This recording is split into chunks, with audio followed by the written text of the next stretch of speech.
Welcome back to the immersive tour of the Summer Palace.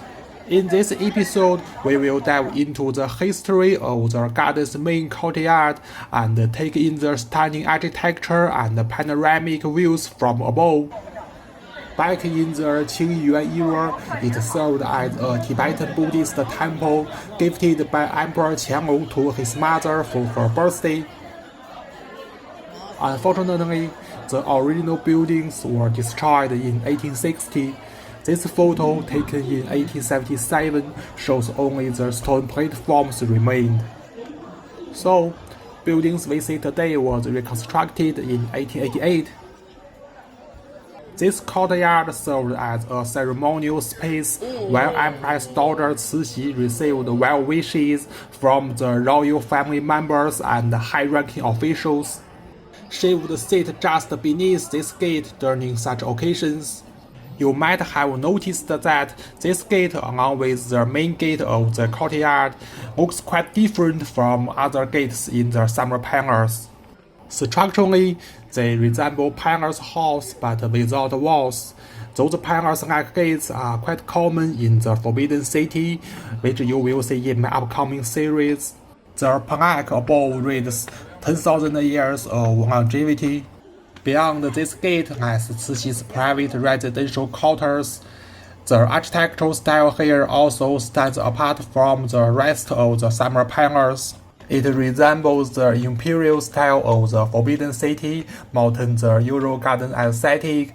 We will talk more about that shortly. This grand hall is where Empress daughter Cixi lived and slept. It called the Hall of Dispelling Clouds.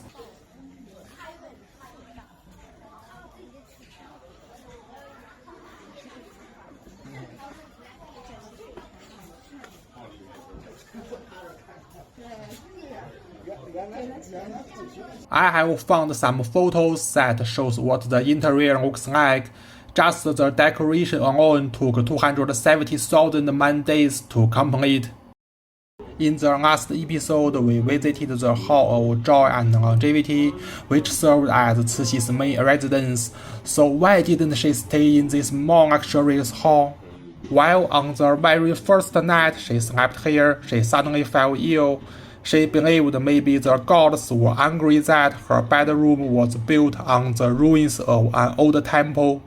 So the very next day she moved back. That's why Cixi only spent one night in this lavish hall. And these giant bronze vats you see here? They were used to store water in case of fire. In 1945, the Japanese army planned to ship all these vats back to Japan to melt them down for artillery shells. But Japan surrendered before they could be shipped out. That's how these cultural treasures were saved.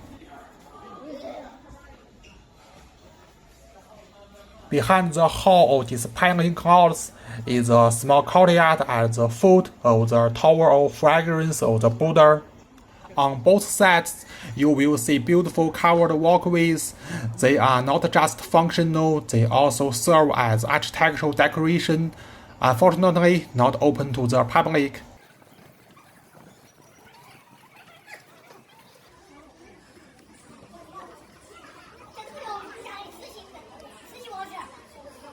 Alright, let's start climbing up the tower. As we walk up the stairs, I'd like to briefly introduce three basic principles of traditional Chinese architecture. I won't go too deep because the Qing Dynasty era royal gardens is more celebrated for its landscape artistry than for showcasing the highest level of architecture. Let's compare this hall with another building we have seen, the Hall of Jade Apples. First principle, high status buildings like royal palaces and temples often use double eaves.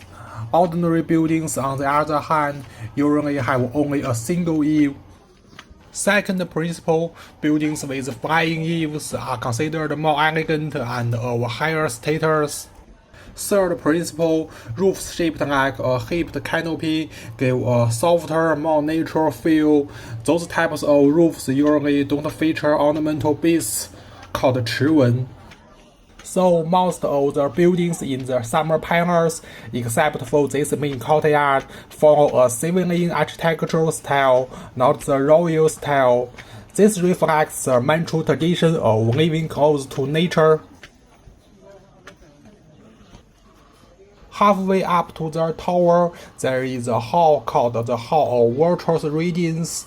During the Qing Yuan period, it served as a resting place for the emperor or the empress daughter when they came here to worship the Buddha. However, in the 颐和园 era, this building lost its original function since the space just below had already become a living room, not a temple. Right here, you can also see a roof ornament called a 池纹. This one was replaced during the restoration of the Hall of Dispelling Clouds.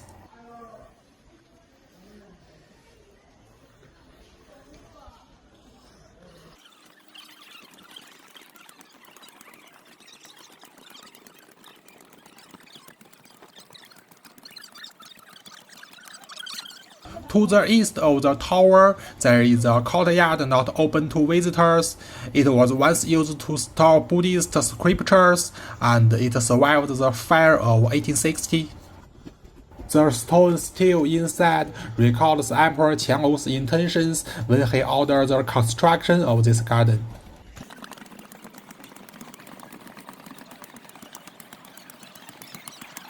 Since climbing up the tower is not allowed, this spot is actually the best vantage point to enjoy the panoramic scenery.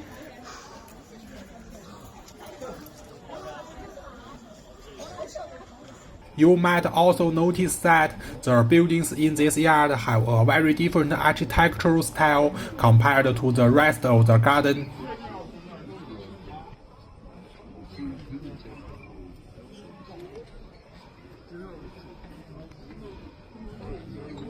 As for that island in the distance, which we will visit later, do you feel it's not quite as graceful as other parts of the garden? That's because its layout didn't follow the classical principles of Chinese garden design when it was reconstructed during the reign of Emperor Qing.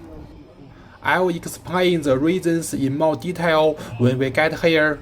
For now, please take a moment to enjoy the view.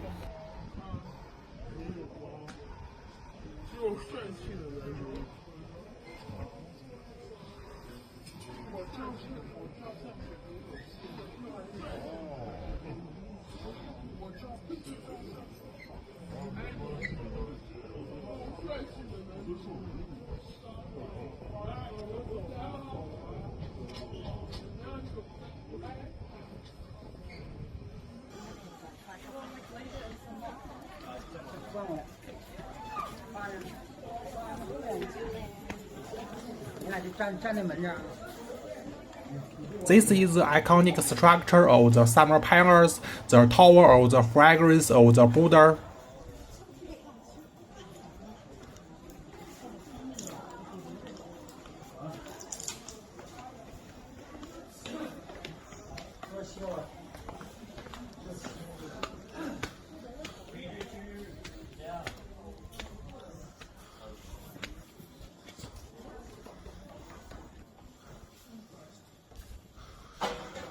On the first floor, there is a brass statue of Buddha with many hands. This statue has quite a story. The original one, along with the statues on the second and third floors, disappeared during the destruction of 1860. When the garden was rebuilt in 1888, a clay one was placed here, but it was destroyed about 80 years later during the turmoil period. The statue we see today was crafted during the Ming Dynasty. Because it closely resembles descriptions of the original, it was moved here in 1989. When this tower was first constructed in 1750, Emperor Qianlong originally intended to build a Buddhist pagoda inspired by the porcelain pagoda of the Great Temple of Gratitude in Nanjing and the Liuhe Pagoda in Hangzhou, both admired by his mother. However, he later realized that such a structure didn't conform the aesthetic principles of Chinese garden design, so he ordered it to be torn down and rebuilt as a tower-style hall.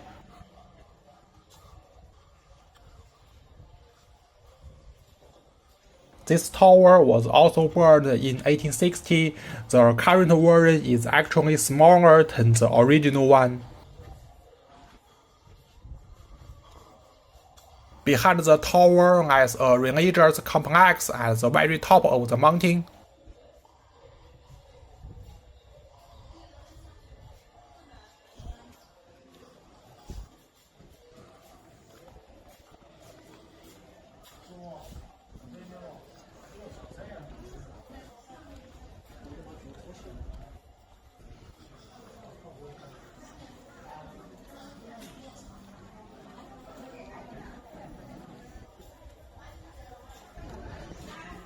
The entire structure is supported by both inner and outer wooden columns, a typical feature of traditional Chinese construction.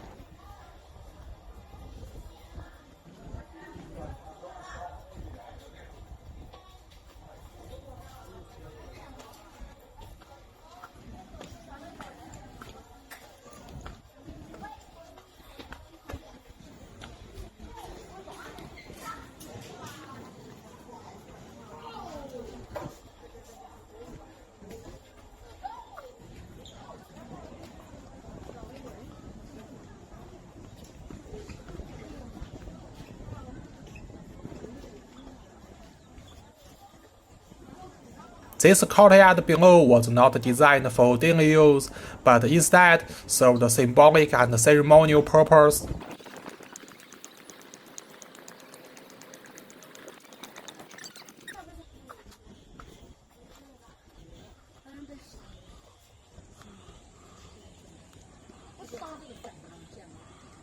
That black pavilion, made entirely of bronze, weighs 207 tons, is an original artifact from the year of 1750.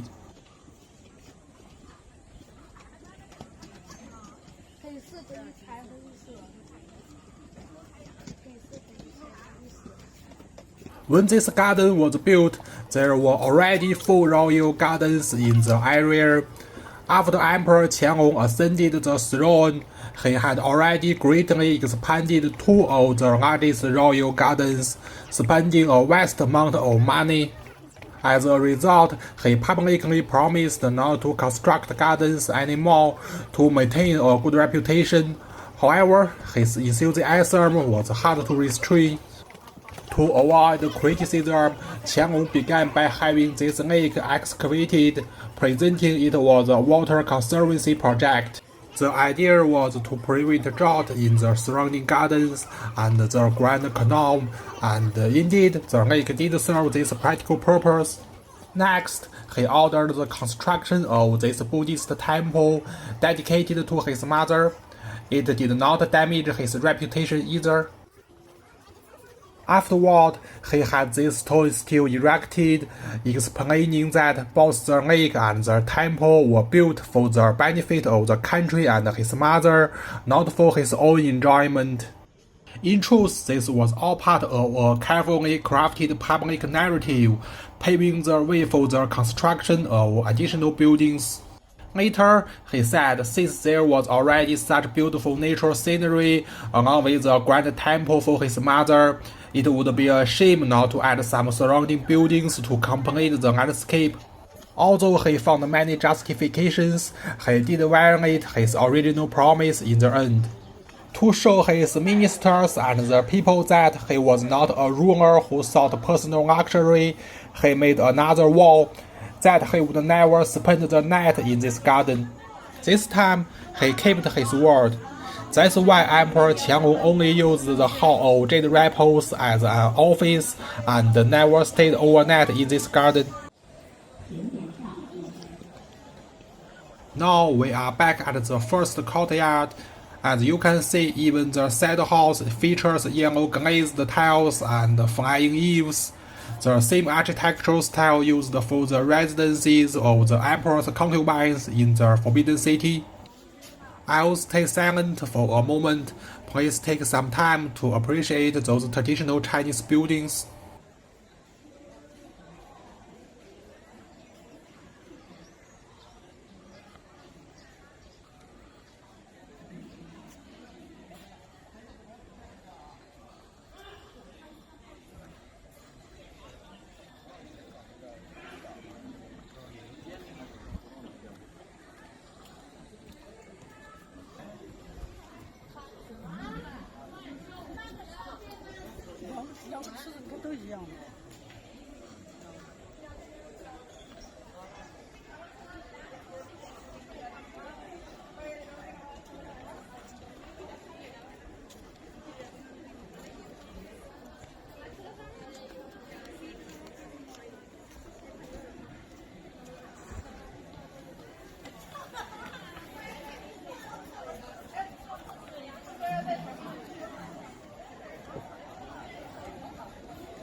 Now let's exit the courtyard and move on to the next part of our tour.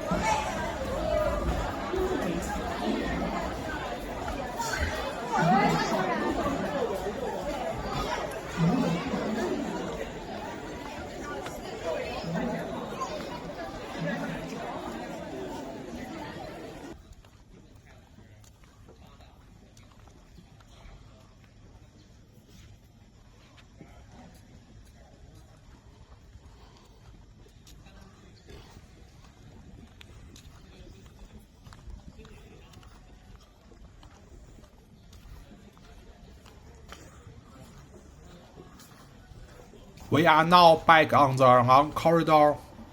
Have you noticed the lights installed under the eaves? This garden is also open at night, offering a beautiful nighttime view.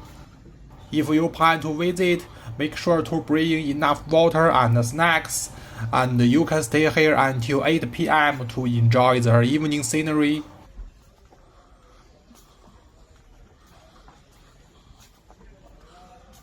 On our way to the next destination, let me continue sharing some background about the royal gardens of the Qing Dynasty. During the height of the Qing Dynasty, known as the Kangxi, Yongzheng, and Qianlong reigns, the emperors built 5 royal gardens in Beijing as well as 1 major garden in Chengde, Hebei province. Among other gardens, this one ranks only 3rd. The number 1 is Yuanmingyuan, also known as the Old Summer Palace. It's considered the most epic garden in Chinese history, often referred to as the garden above other gardens. From the Yongzheng period all the way to the Xianfeng period, emperors spent most of their time living here rather than in the Forbidden City. Its gradual destruction after 1860 remains a deep regret among many Chinese people. Now only ruins remain. Without a detailed 3D model, it's hard to convey the full beauty of Yuanmingyuan, but hopefully I'll be able to show it to you in about a year. The second-ranked garden is the Chengde Mountain Resort, located about 250 kilometers northeast of Beijing. It was built in 1703, and after that, emperors spent most of their summers there, along with their ministers. This long stay, typically half a year, became known as the imperial autumn hunt. Why did the Qing emperors love Chengde so much? There are 3 main reasons. Firstly, Chengde is much cooler than Beijing in summer, making it far more comfortable. Secondly, Chengde is very near to the prairie and primeval forest, was an ideal place to train royal guards. Emperors and princes could also practice martial skills just as their ancestors did. Third, the Qing emperors were also the leaders of various Mongolian tribes.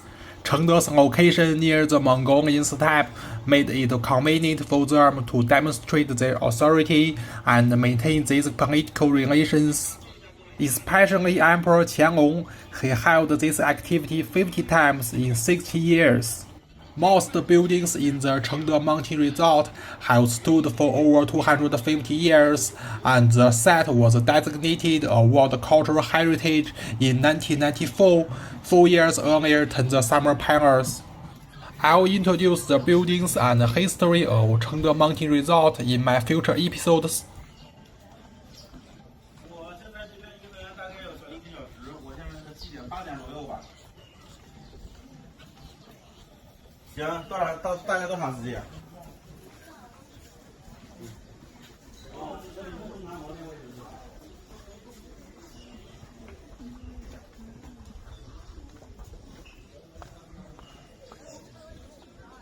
？On my right is a building named the Tower where mountain and lake scenery meet.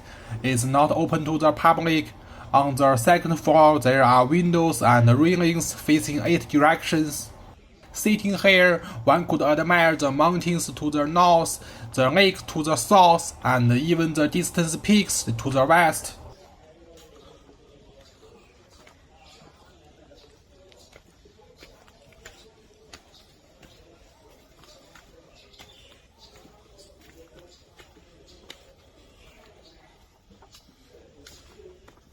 This courtyard is currently used as part of a restaurant.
This complex of buildings is called the Hall of Listening to the Orioles. Since 1914, it has operated as a restaurant featuring imperial-style cuisine, although it's not in service recently. Back in the Qing Yuan period, this was a place for traditional Chinese opera performances. The multi-talented Emperor Qianlong even wrote and performed plays for his mother here. These buildings were burned down in 1860 and later rebuilt in 1892. However, Empress daughter Cixi found it too small for her taste and ordered the construction of a grander one in the Garden of Virtue and Harmony, which we have already visited earlier.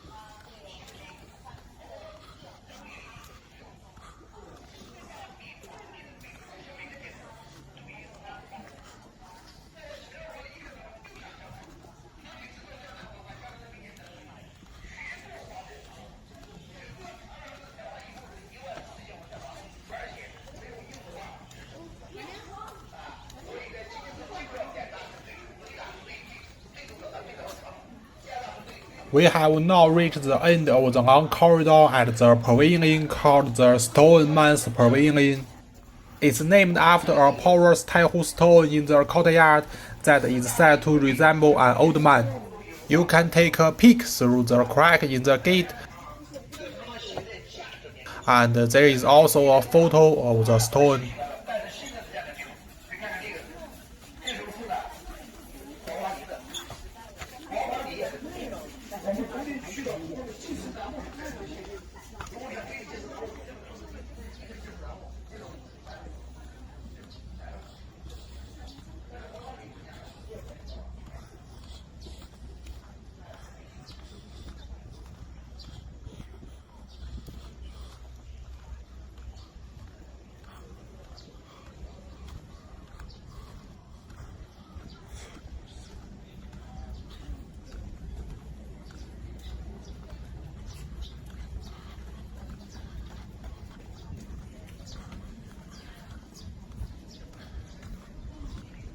Here is the west gate of the hall of listening to Orioles. The tall structure you see ahead is the opera stage.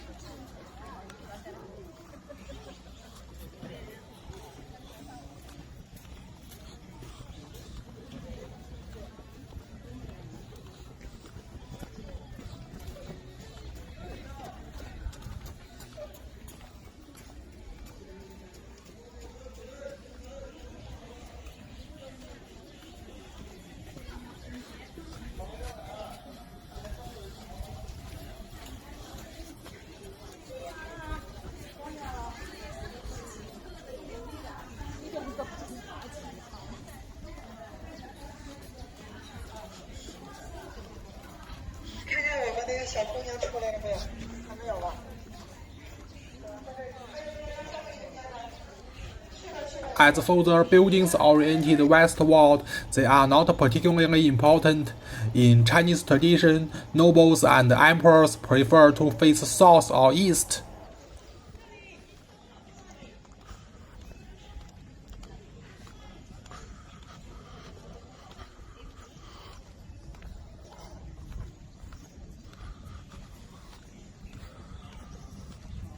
These west-facing structures were likely built as decorative elements or guest accommodations, and there aren't many historical stories attached to them.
The final set in today's episode is this gate called the Tower of Cloud-Retaining Eaves.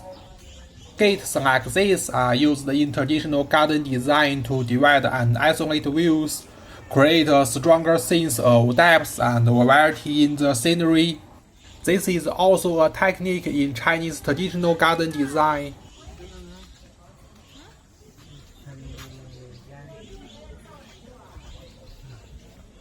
That wraps up this episode.